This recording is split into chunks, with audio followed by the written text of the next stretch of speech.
လူတရီနဲ့တရီတီထားလို့စိုက်ထီယိုနဲ့တကိုးတူတဲ့ရွှေနဲ့တောင်ဖျားကြီးဒါကတော့လူတရီနဲ့တရီတီထားလို့စိုက်ထီယိုနဲ့တကိုးတူတယ်လို့နာမည်ကြီးတဲ့ပြည်မျိုးကရွှေနဲ့တောင်ဖျားကြီးပဲဖြစ်ပါတယ်။တမိုင်းကြောင်ရရွှေနဲ့တောင်ဖျားကြီးဟာလေမြန်မာနိုင်ငံမှာစိုက်ထီယိုကတကိုးကြီးဆုံးလို့ခံယူထားတဲ့စိုက်ထီယိုစီထက်တောင်မှပိုဆွမ်းပြီးတော့အံ့ဖွယ်ဖြစ်ရတဲ့နဲ့ပြေဆုံးလာပါတယ်။မတန်းနေရမဟာတက္ကရီ103ခုနှစ်မှာဗုဒ္ဓဂေါတမဖျားရှင်ဟာ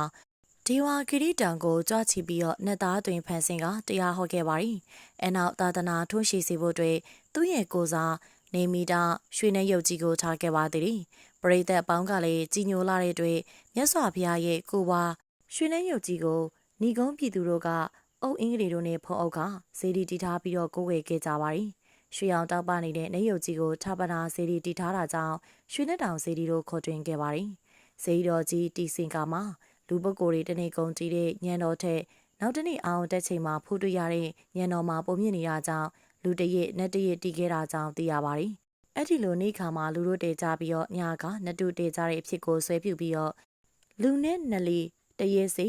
ဇေဒီရွှေနဲ့တောင်လို့တမိုင်းဆိုရှိခဲ့ပါတယ်။အဲ့နောက်ပိုင်းမှာလေတောင်သမားစုပြည့်စုံပြီးတော့တိတာတာအကျိုးထူးခဲ့တာမလို့ဖူးမြော်သူများအကြားမှာနာမည်ကြီးခဲ့ပြီးအခုခါမှာတော့ပြည်မျိုးရွှေနဲ့တောင်ဖျားကြီးဟာအလူရှင်တွေရဲ့ကောင်းမှုနဲ့ညံတော့82တောင်တထွားအထိမြင်မာစွာဆံပေးလို့နေတယ်လို့သိရပါတယ်။